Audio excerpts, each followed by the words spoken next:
አርስተ ዜና ከንቲባ መምሕዳር ከተማ አዲስ አበባ አዳነች አቤቤ በክፍለ ከተማ ለሚኩራ መምህራን ዝኸውን ህንጻ ባይት ህንጸት ጀሚረን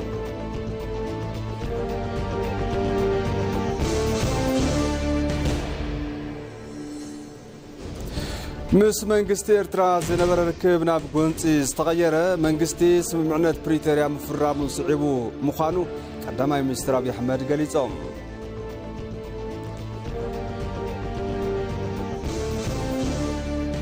ካብ ዜና ወፃኢ ሰራዊት አሜሪካ ሰብኣልቦ ነፈርቲ ኢራን ዕንወት ቅድሚ ምብፅሕን ከኽሽፍ ምኽኣሉ ፍሊጦም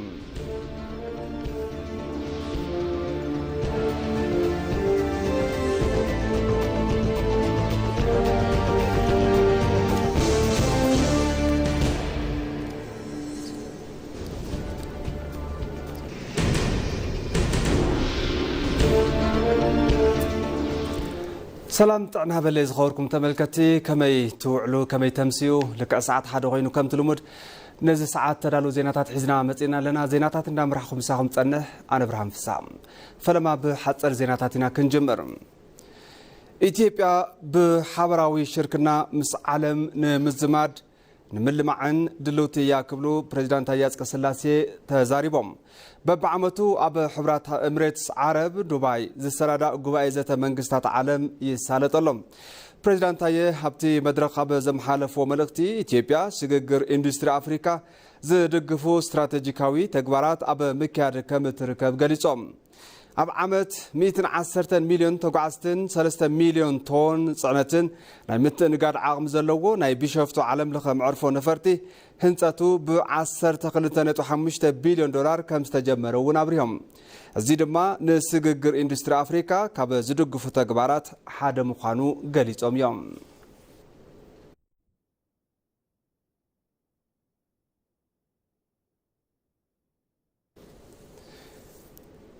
ኣብ ኢትዮጵያ ቁጥሪ ተጠቀምቲ አገልግሎት ዝውውር ሞባይል ገንዘብ 58 ሚሊዮን ምብጽሑ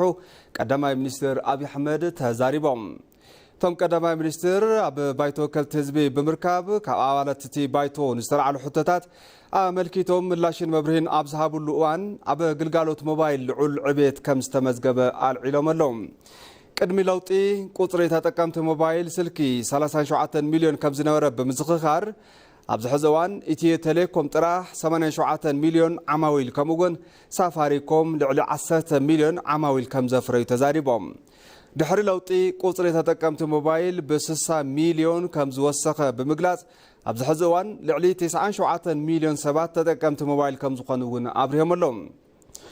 5G ኔትወርክ ን28 ከተማታት አትዩለን ኣብ ቀረባዋን ድማ 30 ከተማታት ክባጻሕዩ ዝበሉቶም ቀዳማይ ሚኒስትር 170 ከተማታት እውን 4G ኔትወርክ ከም ዝኣተወለን ጸሪሖም እዮም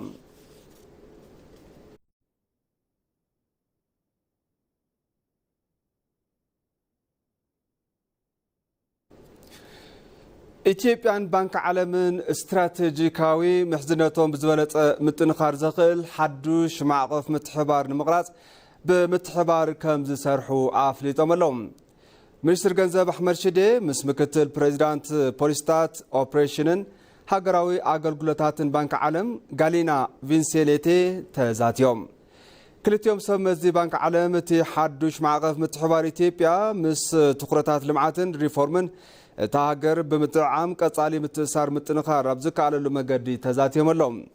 ምክትል ፕሬዚዳንት ፖሊስታት ኦፕሬሽን ሃገራዊ ኣገልግሎታትን ባንክ ዓለም ጋሊና ቪንሴሌቴ ብግደአን ንጻዕርታት ሪፎርምን ምምሕዳር ቁጠባን ኢትዮጵያ ብምንኣድ ባንክ ዓለም ንመዋቕራዊ ውፅኢታውነት እቲ ሪፎርም ደገፍ ንምግባር ቆራጽ ከም ዝኾነ እውን ሓቢረን ኣለዋ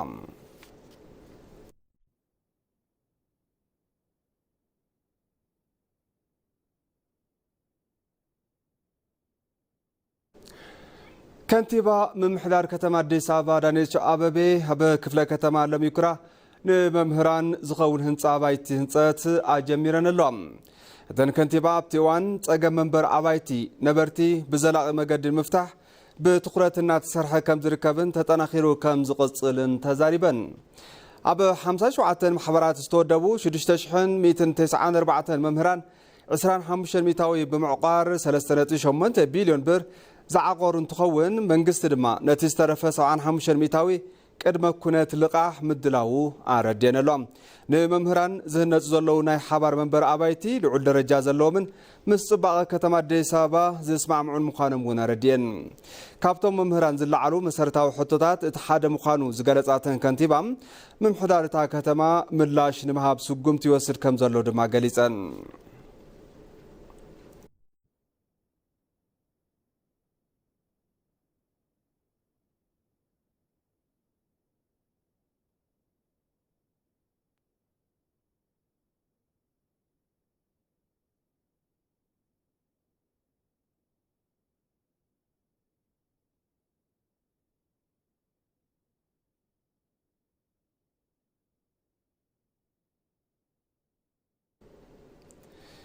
ፌደራል ፖሊስ ኢትዮጵያ ሰሌዳ ተሽከርከርቲ ምቅያሩ አፍሊጦም ዋና ሐላፊ መምርሒ ሎጂስቲክስ ፌደራል ፖሊስ ሓጋዚ ኮሚሽነር ሸቱ ፊጣ ንልዕሊ 50 ዓመታት ኣብ ግልጋሎት ጸንሐ ናይ ፌደራል ፖሊስ ሰሌዳ ተሽከርከርቲ ዝተዘበራረቀን ንጹህ ዘይኮነን ከምኡውን ንምቁጻር ዘይምቹ ምንባሩ ተዛሪቦም በአንጻሩ እቲ ሓዱሽ ሰሌዳ ተሽከርከርቲ ምስ ቴክኖሎጂ ዝተኣሳሰረን ምስ መረዳእታ ዝተዋሃደን ምዃኑ ሓቢሮም እዮም እቲ ሰሌዳ ብዘይ ሕጋዊ መገዲ ክቕድሑ ዘይኽእሉ ምስጢራዊ መለለይታት ዝሓዘ ምዃኑን እዚ ድማ ንምንቅስቓስ ስራሕ ስሉጥ ኣብ ምግባር ልዑል ግደ ይህልዎ ኢሎም ሰሌዳ ተሽከርከርቲ ዓለም ለኸ ተወዳዳራይነት ፌደራል ፖሊስ ኢትዮጵያ ኣብ ምዕባይ ልዑል ግደ ከም ዘለዎ ብምግላጽ ንህዝቢ ምቹ ግልጋሎት ኣብ ምሃብን ገበናዊ ምርመራን ክትትልን ኣብ ምምችቻውን ሓጋዝ ከም ዝኸውን ኣመላኺቶም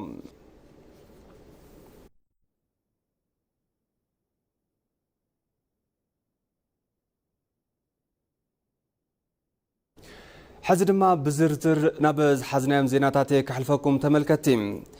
ምስ መንግስቲ ኤርትራ ዝነበረ ርክብ ናብ ጎንፂ ዝተቀየረ መንግስቲ ስምምዕነት ፕሪቶሪያ ምፍራም ስዒቡ ምዃኑ ቀዳማይ ሚኒስትር አብይ አሕመድ ተዛሪቦም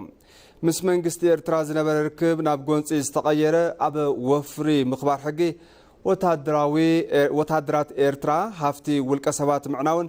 ህይወት ሰባት ምጥፉን ስዒቡ ምዃኑ ቶም ቀዳማይ ሚኒስትር ሓቢሮም ኣሎም ንጸብጻብ ሳዳት መሐመድ ሳኒ ዳሃብ ያሲን ምስ መንግስቲ ኤርትራ ዝነበረ ርክብ ምሕርፋፍ ዝጀመረ ኣብ ፈላማይ ወፍሪ ምኽባር ሕጊ ይስራሕ ከም ዝነበረ ቀዳማይ ሚኒስትር አብይ አሕመድ ንኣባላት ፓርላማ ኣብ ዝሃቦ መግለጽ ሓቢሮም ብፍላይ ኣብ ክልል ትግራይ ሻዕብያ ኣብ ጥፍኣት ተግባራቱ ብምብርትዑ ኢሉውን ኣብ ኣባይትን ንብረት ዜጋታትን ጥፍኣትን ዕንወትን ብምብጽሑ ኢሉውን ህይወት ዜጋታት ብምጥፍኡ መንግስቲ ኤርትራ ምስ መንግስቲ ኢትዮጵያ ኣብ ግልጽ ጎንፂ ኣትዩ ከም ዝነበረ ቀዳማይ ሚኒስትር ዶክተር አብይ አሕመድ አብሪሆም ጸቡ የተጀመረው ብዙዎች እንደሚያስቡት የቀይ ባህር ጉዳይ ሲመጣ አይደለም እቲ ጎንፂ ብዙሓት ከም ዝሓስብዎ ጉዳይ ቀይሕ ባሕሪ ምስ መጸ ኣይኮነን ተጀሚሩ ኣብ ትግራይ ኩናት እንትጅምር ፈላማይ ዙር ውግእ ሽረ ምስ ኣልቀቕና ዕጡቕ ኤርትራ ብድሕሪት ስዒቡ ሽረ ኣትዩ ገዛውቲ ሰባት ህንጻታት ምፍራስ እንትጅምር ጎንፂ ተጀሚሩ እዩ ግና ኣይተዛረብናን እምበር ኣኽሱም ሒዝና እንትንሓልፍ ኣኽሱም ኣትዩ መናእሰይ ብጅምላ እንትርሽን እቲ ጎንፂ ተጓሃሂሩ እዩ አክሱም ይዘን ስናልፍ አክሱም ገብቶ ወጣቶች በጅምላ ሲረሽን ጸብ ተፋፍሟል ኣብቲ እዋን ኩነታት መስከረረ መንግስቲ ስምምዕነት ፕሪቶሪያ ንዜጋታት ሓለዋ ኢሉውን ንሰላም ከባብን ንሕብረተሰብ ዓለምን ክብል ክፍርም ከም ዝነበረቶም ቀዳማይ ሚኒስትር ኣመላኺቶም እዚ ተግባር ጥፍኣት ሻዕብያ ደው ዘበለ ከም ዝነበረ እውን ሓቢሮም ካሁን በኋላ ከውቅሮ እናልፋለን ብትሉ ድሕሪ ሕዚ ካብ ውቕሮ ክንሓልፍ ኢና እንተልኩም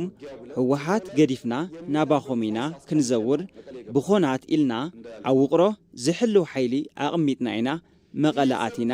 ንኸይሓልፍ እዚ ጎንፂ ተጓሂሩ ስምምዕነት ፕሪቶሪያ እንትፍረም ህወሓት ከይጠፍአ ትግራይ ከይዓነወት ፊርማ ይፈረም ብዝብል እዩ እቲ ጎንፂ ኣብ መወዳእታ ዝበጽሐ ንጥፍኣት ተግባራቱ ምኽንያት ክደልዝ ጸንሐ ህወሓት ምስ ሻዕብያ ንምስራሕ ምሕሳቡ እቲ ጉጅለ ጥፍኣቱ ንምዕዋት ዝኾነ ኣጋጣሚ ከም ዝጥቀም መርኣያ ምዃኑ ቶም ቀዳማይ ሚኒስትር አብሪሆም ከዚህ ኃይል ጋር ነው እንግዲህ አንዳንድ ቲፒኤልኤፍ ሰዎች ሆነው ኢትዮጵያን ለማፍረስ እንስራ ያሉት ምስዚ ኃይሊ እዚ እዩ ዳኣምበር ገለገለ ናይ ህወሓት ሰባት ኢትዮጵያን ምፍራስ ንስራሕ ዝብሉ ንህዝቢ ትግራይ ዝጎድእን ዝጠቅምን ነገር እዚ መንግስቲ ይሰሪሕዎ ወይስ ሕወሓት ኩሉ ሕወሓት ንከይኸውን ይኽእል ኣኽራሪ ሕወሓት ብዝብል ይወሰድ መን እዩ ንዝብሎሚ ብዙሕ ፕሮፓጋንዳን ሕሶትን ኣሎ ጽባሕ ግና ታሪኽ ከውፅእ እዩ ዝኾነ ሰብ ታሪኽ ንግዚኡ ምሽፋን እምበር ምጥፋእ ኣይከኣልን ንሕና ኣብ መወዳእታ ፕሪቶርያ እንትንፈራረም መቐለ ንምእታው ሓደ መዓልቲ ተሪፉና ኮና ሲዕርና ኢና ግና መቐለ ምእታው ዓወት ኣይኮነን ህዝብና ዘይንሕልው ተኾይና ተመሊሱ ህዝብና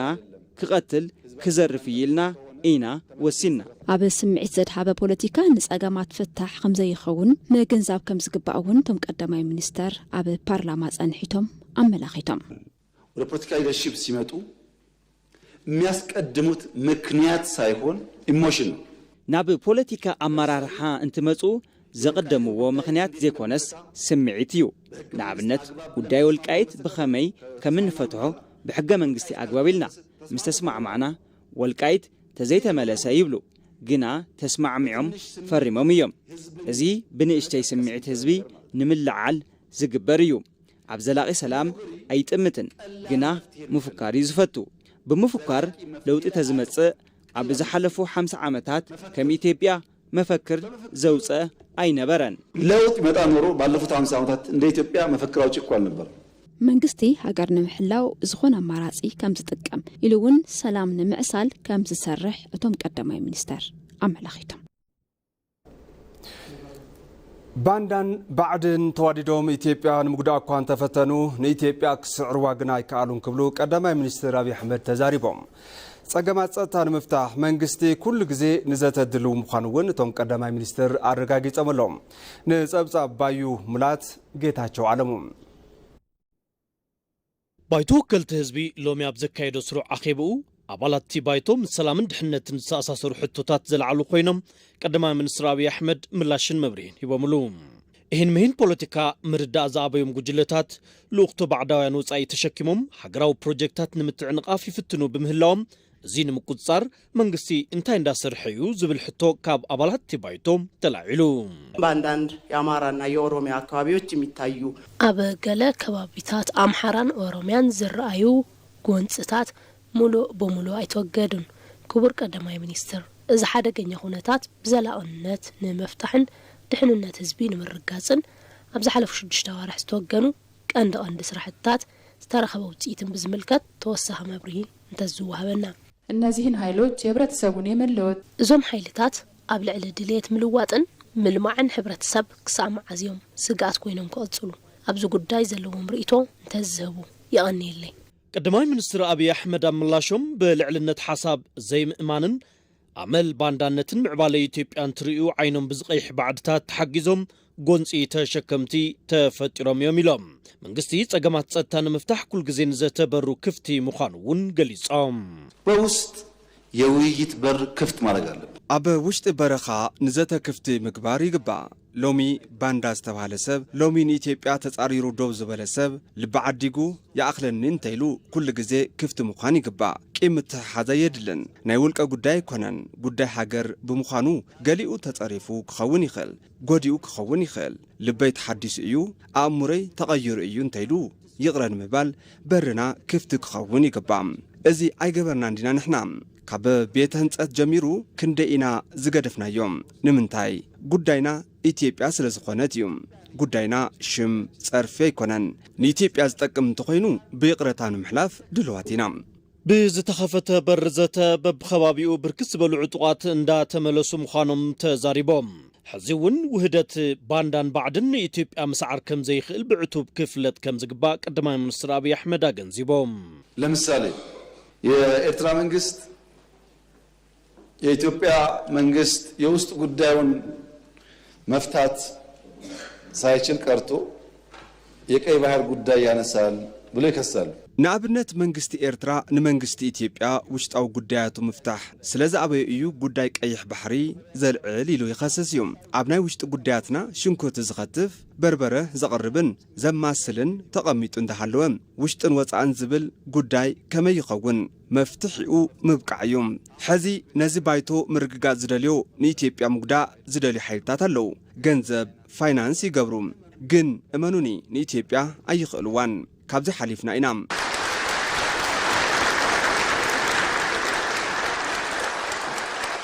ገንዘቦም ከፍስሱ እዮም ክኸስሩ እዮም። ሕና ግና ጉዕዘና ክንቀጽል ኢና። ኣርሒቕካ ምርኣይን ዘላቕ መፍትሕን ዘይረኣዮም ወገናት ንሉዓላውነት ሃገር ናብ ሓደጋ ካብ ዘውድቕ ሽርክና ጥፋኣት ባዕሎም ክሕልው ከም ዝግባእ ቀዳማይ ሚኒስትር አብይ አሕመድ ተሓሳሲቦም የትኛውም ቦታ የሚታጠቅ ሰው ኣብ ዝኾነ ከባቢ ዝዕጠቕ ሰብ ብልጽግና ይውደቕ ንዓይኳ ብዙሕ ኣይጨከኑለይን ነቶም ኣፈ ጉባኤ ይውደቑ ክብሉ ይኽእሉ እዮም። ይኹን እምበር ኢትዮጵያ ትውደቕ እንተተባሂሉ መጺኦም ኣብ ምንታይ ክቕመጡ እዮም? ፓርቲታት ንኽቀያየሩ ውልቀ ሰባት ንኽቀያየሩ ምሕታት ይከኣል እዩ። ሓለዋት ኢትዮጵያ ኣብ ሕቶ ውሽጢ ምእታው ናብ እግርኻ ከም ምትኳስ ማለት እዩ። ጸላእትና ጉዳዮም መን ተቐመጠ ኣይኮነን። ኣብ ግዜ ምኒልክ ነይሮም፣ ኣብ ግዜ ጃንሆይ ነይሮም፣ ሕዚ እውን ኣለዉ፣ ንቐጻሊ እውን ክህልው እዮም። ቋሚ ድሌቶም ነቲ ዓምዲ ምፍራስ እምበር ጉዳይ ቀለም ኣይኮነን። መንግስቲ ምእንቲ ሉዓላውነት ኢትዮጵያ እንትብል ንጸገማት ልቡ ኣግፊሑ መፍትሕታት ንምቕማጥ ይሰርሕ ምህላው ኣብ መብርሂኦም ጠቒሶም ኢትዮጵያ ኣብዚ ዓመት 10.2 ሚእታዊ ሓፈሻዊ ዕብየት ንኸተመዝግብ ዘኽእል ውፅኢት ኣብ ዝሓለፉ 6 ኣዋርሕ ከም ዝተመዝገበ ቀዳማይ ሚኒስትር አብይ አሕመድ ሓቢሮም ኣሎም። ኣብ ዘርፊ ሕርሻ፣ ኢንዱስትሪ፣ ማዕድን፣ ግልጋሎት፣ ዲጂታል ቱሪዝም ሓዊሱ ኣብ ካልኦት ዓውድታት ዝዕግብ ውፅኢት ከም ዝተመዝገበ እውን ኣብርዮም ኣለው። ኣባዲ ደመቀ ባይቶ ወከልቲ ህዝቢ መበል 6 ዓመት 5 ስራሕ ዘመን 10 ስሩዕ ኣኼባ ኣሳሊጡ ኣፈጻጽማ ዝሓለፉ 6 ኣዋርሕ ኣመልኪቱ ኣብ ዝቐረበ ጸብጻብ ኣባላት እቲ ባይቶ ሕቶታትን ርእቶታትን ዘቕረቡ እንትኾኑ ቀዳማይ ሚኒስትር አብይ አሕመድ ንዝተልዓሉ ሕቶታት መብርህን ምላሽን ሂቦም። ኢትዮጵያ ኣብ ዝሓለፈ በጀት ዓመት 9.2 ሚእታዊ ሓፈሻዊ ዕብየት ቁጠባ ከም ዘመዝገበት ዘዘኻኽሩ እቶም ቀዳማይ ሚኒስትር ኣብዚ ዓመት 10.2 ሚእታዊ ዕብየት ንምምዝጋብ ዘኽእል ውፅኢት ኣብ ውሽጢ 6 ወርሒ ተመዝጊቡ ኢሎም። ግብርና የዚህ ዓመት እቅዳችን እንደምታስታውሱት 7.3% እድገት እናረጋግጣለን። ትልሚ ሕርሻ እዚ ዓመት 7.3 ሚእታዊ ዕብየት ክነምዝግብ ኢና። 1.3 ቢልዮን ኩንታል ምህርቲ ክነፍሪ ኢና ዝብል ትልሚ እዩ ነይሩና። ኣብ ዝሓለፉ 6 ኣዋርሕ ልዑል ፍርያት ዝተረኸበሉ ግዜ እዩ። ኣብ 6 ኣዋርሕ ብዝተሰርሐ ስራሕ 999 ሚልዮን ኩንታል ፍርያት ረኺብና ኢና። እዚ ካብ ዓመታዊ ትልምና 78 ሚእታዊ እዩ ዝሽፈን። ኣብ ዝራእቲ ሆርቲካልቸርን ብጡጥን 79 ሚእታዊ ናይ ዓመት ትልምና ኣብ 6 ወርሒ ምሽፋን ተኻይሉ እዩ። ኣብ ዝቕጽሉ ግዜያት እዚ ተጠናኺሩ እንተቐጺሉ ካብ ዝተለምናዮ ንላዕሊ ምዕዋት ከም ዝከኣል ንምእማት ኣየጽግመን። ዘፈር ኢንዱስትሪ ኣብ ዝሓለፉ 6 ኣዋርሕ ውፅኢት ካብ ዝተመዝገበሎም ዘፈራት ቁጠባ ሓደ ምዃኑ ዝሓበሩ ቀዳማይ ሚኒስትር አብይ አሕመድ እቲ ዘፈር ብዕጽፊ ንምዕባይ ይስራሕ ኣሎ ኢሎም። ኢንዱስትሪ ተቀዛቅዟል ሲባል ሰምቻለሁ፣ ግን አይመስለኝም። ኢንዱስትሪ ተዘሓሒሉ እዩ ዝብል ትኽክል ኣይመስለነን። ጎስጓስ ኢትዮጵያ ተፍሪ እንትጅመር ኣብ ኢትዮጵያ ዝነበሩ ኢንዱስትሪታት 47 ሚእታዊ እዮም ዘፍርዩ ነይሮም። ሎሚ 66.3 ሚእታዊ በፂሑ እዩ። እዚ ምዝሕሓል ኣየርእን። ኣብ 6 ወርሒ ጥራሕ ኣጠቓቕማ ሓይሊ ኢንዱስትሪታት 16 ሚእታዊ ዓብዪ እዩ። ኢንዱስትሪ ኣብ ዝሓለፈ ዓመት ኮነ ኣብዚ ዓመት ብዕፅፊ ዓብዪ እዩ። ካብ ወፃኢ ዝኣቱ ፍርያታት ንምትራፍ ኢትዮጵያ ተፍሪ ብዝብል ጎስጓስ ብዝተሰርሐ ስራሕ ብ3.4 ቢልዮን ዶላር ዝኣቱ ዝነበረ ፍርያት ብውሽጢ ሃገር ፍርያት ተተኪዩ እዩ። ኢንዱስትሪ እናተነቓቕሐ እዩ። ካብ ዝቕፅል ዓመት ጀሚሩ ካብቲ ዘፈር ብቢልዮን ዝቝፀረ ኤክስፖርት ክንጅምር ኢና። ኣብዚ ዓመት ካብ ዝሓለፈ ብዕፅፊ ኤክስፖርት ክንገብር ኢና። ዘፈር ማዕድን ኣብ ዝሓለፉ 6 ኣዋርሕ 30 ሚእታዊ ዕብየት ከም ዘመዝገበ እቶም ቀዳማይ ሚኒስትር ሓቢሮም። ሶስተኛው በብዝሃ ዘርፍ ያስገባነው ማዕድን ነው። ማዕድን ምን ያመጣ እንዳለ ታውቃላችሁ። ኣብ ዘፈር መዓድን 30 ሚታዊ ዕቤት ኣብ 6 ወርሒ ተመዝጊቢ እዩ። ሓፂን 36 ሚታዊ ወሲኺ እዩ። ሲሚንቶ 28 ሚታዊ ወሲኺ እዩ። ሓፂንን ሲሚንቶን ዝወሰኸ ገዛውቲ ተዘይስራሕ ናበይ ናእተወ እዩ። ኣብ ኢትዮጵያ ዘሎ ህንፀት ኣባይቲ ካብ ቅድሚ ሕዚ ዝናእሰ እዩ ዝብል ትኽክል ኣይኮነን። ስለ ዝኾነ ኣብ ከተማን ገጠርን ዘሎ ህንፀት ኣባይቲ ተዘሓሒሉ እዩ ዘብል ኣይኮነን። ብሓፈሻ ኣብ ዘፈራት ዘመዝገብናዮ ዓወት ምስ ማክሮ ዕቤት ብምጥዕዓም በርቲዕና እንተሰርሕና ኣብዚ ዓመት 10.2 ሚታዊ ቁጠባዊ ዕቤት ክነምዝግብ ኢና። በማክሮ ከተገኘው ውጤት ጋር ተሰናስሎ በዚህ ዓመት 10.2% እድገት እናመጣለን። ኮንሰርቫቲቭ ሆነን ነው። የሚቀጥለው 6 ወር ልክ እንደባለፈው 6 ወር ሳንዘናጋ ቀን ከሌት ከሰራን ውጤቱ ከዛም የላቀ ሊሆን ይችላል። ኣብ ዘፈር ግልጋሎት ዲጂታል ቱሪዝም ፋይናንስን ቁጠባን እውን እንተኾነ ብተመሳሳሊ መንገዲ ዝሐሸ ውፅኢት ዕብየት ከም ዝተመዝገበ ቀዳማይ ሚኒስትር አብይ አሕመድ ኣብ ዝሃብዎ ምላሽን መብርህን ሓቢሮም። ተመልከቲ ማዕድ ዜና ኣብ ምክትታል ትርከቡ ሕዚ ድማ ናብ ዜና ወፃኢ ከስግረኩም። ሰራዊት አሜሪካ ሰብአልዎ ነፈርቲ ኢራን ዕንወት ቅድሚ ምብፅሕን ክኸሽፍ ምኽኣሉ ኣፍሊጡሎም። ሰራዊት አሜሪካ በባሕሪ ዓረብያን ንመርከብ ጽዕነት መሳርሒ ኩናት ዝኾነት USS አብርሃም ሊንከን ከተዕኑ ዝመፀ ድሮን እዩ ኣኽሺፉ ዘሎ። ቴሄራንን ዋሽንግተንን ወጥርቲ ዞባ ንምህዳእ ፃዕሪ ኣብ ዝገብራሉ ዘለዎ እዋን መጥቃዕቲ ድሮን ምብፅሑ ነቲ ጉዳይ ዘጋድድ ከይኸውን ተሰጊኡሎም። ኣቐባሊ ቃል ማእኸላዊ እዚ ኣሜሪካ ቲም ሃውኪንስ ኣብ ዝባነታ መርከብ ዝነበረት ጀት ሰራዊት ኣሜሪካ እታ ድሮን ዕንወት ቅድሚ ምብፅሓ ክከላኸል ምኽኣሉ ኣብ መግለፂኦም ኣፍሊጦም ክብል ፍልፍል ዜና ፋርስ ኣፍሊጦም።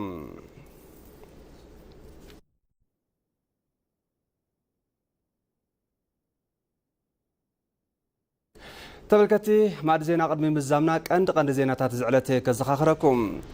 ከንቲባ ምምሕዳር ከተማ አዲስ አበባ አዳነች አቤቤ ኣብ ክፍለ ከተማ ለሚኩራ ንመምህራን ዝኸውን ህንፃ ባይቲ ህንፀታ ጀሚረን።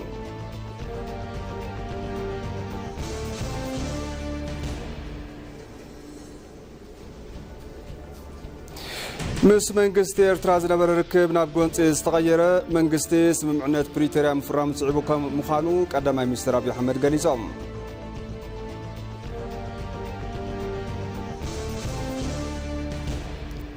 ካብ ዜና ወፃኢ ሰራዊት አሜሪካ ሰብአልዎ ነፈርቲ ኢራን ዕንወት ቅድሚ ምብፅሕን ከኽሽፍ ምኽኣሉ ኣፍሊጡ።